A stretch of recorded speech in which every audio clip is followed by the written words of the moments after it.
हाँ, तो अभी तक हमने पढ़ा कि भाई सेकेंडरी डाटा वो होते हैं जो ऑलरेडी किसी ने पब्लिश कर रखे हैं तो यूज़ कर रहा हूँ, और प्राइमरी डाटा वो डाटा होगा कि मैं खुद उस एरिया में गया और वहाँ से खुद डाटा इकट्ठे किए। तो प्राइमरी डाटा को इकट्ठा करने के कई मेथड होते हैं, उनको किस तरह इकट्ठा किया जाए, ठीक है ना। तो उसका नंबर वन पहला मेथड जो आता है वो है डायरेक्ट पर्सनल इंटरव्यू, या पर्सनल इंटरव्यू कहते हैं। इसमें क्या होता है कि जिससे मुझे इन्फॉर्मेशन लेनी है मैं उसी के पास जाता हूँ और उससे डाटा इकट्ठा करता हूँ।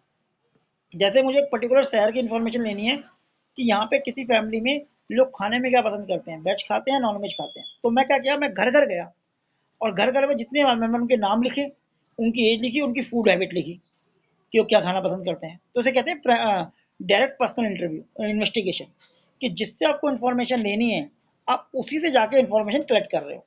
देखो, under this method investigator collect data by having direct contact with the information conduct on the spot, वहीं से इकट्ठा करती है। अब क्योंकि डेटा वहीं से इकट्ठा कर रही है तो इसकी एडवांटेज की बात करते हैं, सुटेबल कहाँ है, ये कहाँ का किस कंडीशन में सुटेबल होगी। कह रहा है when detail information to be collected, जब हमें पूरी इन्फॉर्मेशन चाहिए होती है, भाई सब कुछ पता करना है, फैमिली क्या खाते हैं क्या नहीं खाते, क्या पसंद करते हैं, बहुत जरूरी है। जब एरिया इन्वेस्टिगेशन लिमिटेड हो, कि अगर मैं बात करूँ कि मुझे छोटे शहर को देखना है तो मैं इन्वेस्टिगेशन कर सकता हूँ, लेकिन अगर मैं बात करूँ कि यार मुझे पूरी दिल्ली देखनी है या पूरा देश देखना है, तो वहाँ पे इतना सुटेबल नहीं होता, क्योंकि मुझे बहुत पैसा चाहिए, बहुत टाइम चाहिए। नेक्स्ट, मैं नेचर इंक्वायरीज कॉन्फिडेंशियल, हाँ जहाँ पे जो इन्फॉर्मेशन मिलनी हो कॉन्फिडेंशियल हो, कि मैंने किसी से पूछना कि तुम्हारी इनकम कितनी है, खर्चे कितने हैं, तो कुछ बातें लोग कॉन्फिडेंशियल लगते हैं, तो वहाँ पे मैथड जरूरी होता है। अब इसकी मेरिट देख लेते हैं कि इसमें इसके फायदे, ये तो एरिया की बात होगी, सूटेबिलिटी। मेरिट एक तो याद कर लेना, सबसे बड़ी बात है ओरिजिनल, भाई डेटा ओरिजिनल होगा, आप सीधा उससे इन्फॉर्मेशन ले रहे हो, इन्फॉर्मेंट जिसकी इन्फॉर्मेशन आपको चाहिए। दूसरा, रिलायबल एंड एक्यूरेट, रिलायबल भी होगा और एक्यूरेट भी होगा। कह रहा है the first hand information obtain, first hand का मतलब फर्स्ट एंड इन्फॉर्मेशन इकट्ठी कर रहे हो। Investigator himself is bound to more reliable. फिर फ्लेक्सिबल होगा, फ्लेक्सिबल का मतलब आपने 5 क्वेश्चन तैयार किए, अगर आपको कोई एक्स्ट्रा क्वेश्चन दिमाग में आ रहा है तो वो भी पूछ सकते हो, आप उससे चेंज भी कर सकते हो। Sir this method is fair for elastic for investigator, investigator मतलब जो इन्वेस्टिगेशन इकट्ठे कर रहा है, can very to nature to question and sick, और दूसरे क्वेश्चन भी।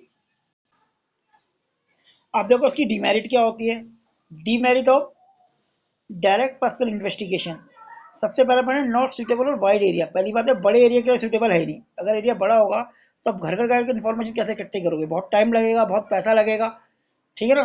This matter is not suitable for area cover the considerable, क्योंकि छोटे wide and when many respondent are to be connect, बहुत सारों को आप कनेक्ट नहीं कर सकते, इसमें टाइम और पैसे की बहुत जरूरत होती है, ठीक है ना। उतने लंबे टाइम तक आप सर्वे इकट्ठा करोगे तब तक सिचुएशन चेंज हो जाएगी। एक्सपेंसिव एंड टाइम कंज्यूमिंग, वही बात होगी, बड़ा एरिया कवर नहीं कर सकते और ज़्यादा खर्चीला भी होता है, और टाइम को पैसा भी ज़्यादा लगता है और टाइम भी ज़्यादा लगता है, क्योंकि आप हर किसी के पास पर्सनली जा रहे हो और उससे पर्सनली इन्फॉर्मेशन इकट्ठी कर रहे हो, तो ये इसके ड्रॉबैक हो गए। सेकंड देखते हैं प्राइमरी सोर्सेज का सेकंड पॉइंट है इनडायरेक्ट ओरल इंटरव्यू। देखो, पहला पर्सनल डायरेक्ट इंटरव्यू था, सेकंड है इनडायरेक्ट ओरल इंटरव्यू। इसमें क्या होता है, इसमें आप डायरेक्ट उस पर्सन से नहीं पूछते, आप थर्ड पार्टी से उसके बारे में इंफॉर्मेशन पूछते हो। एग्जाम्पल लेकर चलते हैं कि भाई स्कूल में गया और स्कूल में मुझे वही पता करना है कि भाई इंग्लिश में कितने बच्चे अच्छे हैं, इंग्लिश में कितनों की अच्छी कमांड है, तो एक तरीका तो ये गया, मैं हर बच्चे से मैंने क्वेश्चन पूछा, उसके बारे में पूछा, और एक तरीका ये हुआ कि मैं बच्चे के पास नहीं गया, प्रिंसिपल ने अलाउड नहीं किया, उसने कहा आप ऐसा करो स्टाफ रूम में जाओ और इंग्लिश के टीचर से पता कर लो, तो इसका मतलब मुझे टीचर बच्चों के बारे में बता रहा है, तो थर्ड पार्टी किसी और के बारे में बता रही है, उसे कहते हैं ओरल इनडायरेक्ट ओरल इन्वेस्टिगेशन। मतलब जिससे मुझे इन्फॉर्मेशन इकट्ठी करनी है वो मुझे इन्फॉर्मेशन नहीं दे रहा, कोई थर्ड पार्टी उसके रिगार्डिंग इन्फॉर्मेशन दे रही है, ठीक है ना। ऐसी अगर घर में बच्चों की हैबिट पता करनी है तो पेरेंट्स से इन्फॉर्मेशन ले रहे हैं, बच्चों से नहीं पूछ रहे, तो उसे कहते हैं इनडायरेक्ट। देखो इसमें लिखा है under this method investigation approach the third party who are the position to information about the subject of inquiry. जैसे टीचर को पता होगा बच्चों के बारे में, अगर एक इंग्लिश का टीचर है या मैडम है तो उसका अगर इन्फॉर्मेशन तो बता देगी कि भाई इस क्लास में ये बच्चे जो है इंग्लिश में अच्छे हैं, या मैथ्स की इन्फॉर्मेशन तो ये वो बता देगी ये बच्चे मैथ्स में अच्छे हैं, तो मुझे एक ही जगह में इन्फॉर्मेशन मिल जाएगी विदाउट जिससे मुझे इन्फॉर्मेशन है उसके पास जाने के लिए।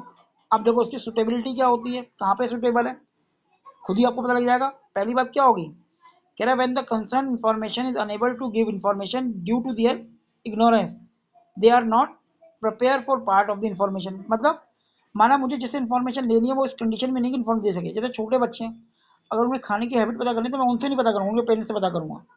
ऐसे अगर इंग्लिश या मैथ्स का बच्चे से ना पता करके अगर टीचर से पता करूँ तो ज़्यादा कहीं से इन्फॉर्मेशन देंगे। या मैं किसी गांव के इलाके में गया तो वहाँ लोगों को पता ही नहीं, लोग इतने शिक्षित नहीं होते, तो वहाँ के मुखिया से उसकी इन्फॉर्मेशन ले ली या पर्टिकुलर बंदे से उसकी इन्फॉर्मेशन ले ली। ठीक है ना? तो मतलब जब इन्फॉर्मेशन देने वाला इस काबिल नहीं होता तो हम थर्ड पार्टी से उसकी इन्फॉर्मेशन लेते हैं, वो ज़्यादा सुटेबल हो। तो देखो पहला पॉइंट वही था कि व्हेन कंसर्न इन्फॉर्मेंट, जिसने इन्फॉर्मेशन देनी है, अनेबल टू इन्फॉर्म दे नहीं सकता, तो उसके लिए हम किसी और पार्टी को यूज करते हैं। Second, when the area of investigation is very large, अगर एरिया बड़ा हो तो हम इसे कवर कर सकते हैं कि भाई हम एक गांव में गए, गांव का जो मुखिया है, जो पढ़ा लिखा इंसान है, उससे हम पूरी गांव की इन्फॉर्मेशन दे दी। या स्कूल में गए तो 50 बच्चों से पूछने से हम टीचर के पास गए और टीचर ने हमें उनकी सबकी इन्फॉर्मेशन दे दी। तो ऐसे में क्या होगा, एक बड़ा एरिया कवर हो सकता है। ठीक है ना, वो फायदा होता है। सुटेबिलिटी, अब मेरिट की बात करते हैं भाई, पहली बात वही हो गया, आपको खुद ही पता लगा बड़ा एरिया हम कवर कर सकते हैं क्योंकि हम डायरेक्ट जो इन्फॉर्मेंट है, जिसे हमें इन्फॉर्मेशन लेनी है, वो नहीं दे रहा, कोई और उसके बाद इन्फॉर्मेशन दे रहा है। इकोनॉमिकल होता है, पैसा ज़्यादा लगेगा, कम टाइम और कम पैसे में ज़्यादा डेटा इकट्ठे किए जा सकते हैं। ठीक है ना, लिखा है ना, the economical in term of time, money and man power. Man power मतलब लोगों की जितनी जरूरत होती है। फिर डीमेरिट क्या हो गया, लैक ऑफ एक्यूरेसी। अब क्योंकि जिससे मुझे इन्फॉर्मेशन लेनी है मैं उससे इन्फॉर्मेशन नहीं ले रहा, कोई दूसरा इन्फॉर्मेशन दे रहा है, तो उसमें एक्यूरेसी के चांस थोड़े कम होते हैं। कह रहा as compare with the direct personal investigation, degree of accuracy of the data is lower. इसने दूसरा पॉइंट वही रिपीट कर लिया गलती से। ठीक है, अब एक्यूरेसी का मतलब क्या हो गया कि भाई अगर मैं जिससे इन्फॉर्मेशन लेनी है मैं उससे बात करूंगा तो मैं खुद अपने डाटा इकट्ठे कर सकता हूँ कि भाई ये कैसा है क्या है। कोई और अगर थर्ड पार्टी मुझे इन्फॉर्मेशन देगी तो उतनी एक्यूरेटली हर आदमी की इन्फॉर्मेशन नहीं दे सकता। गांव में मैं गया, मुझे इन्फॉर्मेशन तो दे देगा लेकिन हर घर की प्रॉपर इन्फॉर्मेशन वो नहीं दे पाएगा। ठीक है ना, तो एक्यूरेसी का compare to individual direct person के, इसमें एक्यूरेसी के चांस काफी कम होते हैं। Next, partiality in witness. अब कहता person provide information may be prejudice based. अब इसमें बाइसिस के चांस का होता है, बाइसिस के चांस मतलब पक्षपात कर सकता है।